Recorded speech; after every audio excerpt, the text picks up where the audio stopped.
Formée à la méditation depuis 2 ans, Barbara Cornevin souhaite partager ses techniques et tordre le cou aux idées préconçues sur la méditation rencontre.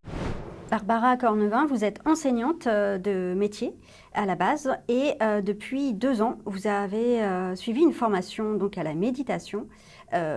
Pourquoi ?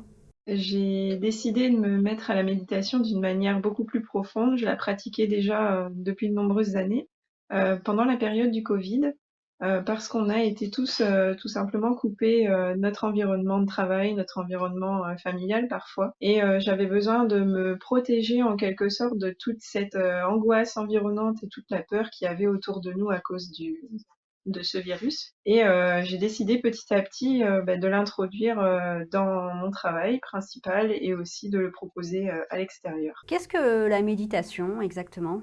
C'est une forme de relaxation, que l'on peut retrouver dans différentes techniques, hein, de la sophrologie, la relaxation, méditation, c'est la même chose, c'est l'approche qui est différente. Tout simplement, méditer, c'est pas, rester, dans son coin et se couper de tout, c'est tout simplement, accueillir ses émotions, accueillir ce qu'on ressent et prendre aussi, de la distance et du recul pour pouvoir, mieux analyser et anticiper, les situations. Vous souhaitez aussi donc tordre le cou aux idées préconçues sur la méditation et notamment le fait que pour méditer, il faut être assis en pleine nature. Oui, oui, tout à fait. La méditation, c'est plus, un état d'être, un état de conscience et on peut se retrouver dans un état méditatif en faisant quelque chose qui nous plaît tout simplement. Parce que comme c'est une prise de recul par rapport à ce que l'on ressent, c'est pas simplement s'enfermer dans une bulle. On peut se retrouver à méditer en étant dans son jardin, en train de jardiner, en train de planter des fleurs, ou en train de cuisiner. C'est aussi, créer un espace à l'intérieur de soi où on va exprimer toute sa créativité. C'est aussi ça la méditation. Vous pratiquez aussi la méditation sonore. De quoi s'agit-il ? Alors, la méditation sonore, c'est, donc allier, une technique de respiration et aussi, l'outil de la voix. En fait, je parle et je raconte, une histoire pour permettre aux gens, de lâcher prise et de prendre de la distance aussi avec leurs émotions et je les guide quelque part dans une histoire racontée et en parallèle, j'utilise, l'outil, des bols en cristal qui sont derrière moi et qui sont un outil puissant au niveau sonore, qui permettent, d'amplifier la sensation de détente, du corps et de l'esprit. Est-ce qu'il y a des personnes qui sont réfractaires ou insensibles à la méditation ? Oui, c'est un petit peu comme tout, hein, de toute façon, on a en nous, de toute façon, toutes les capacités, pour pouvoir aller mieux.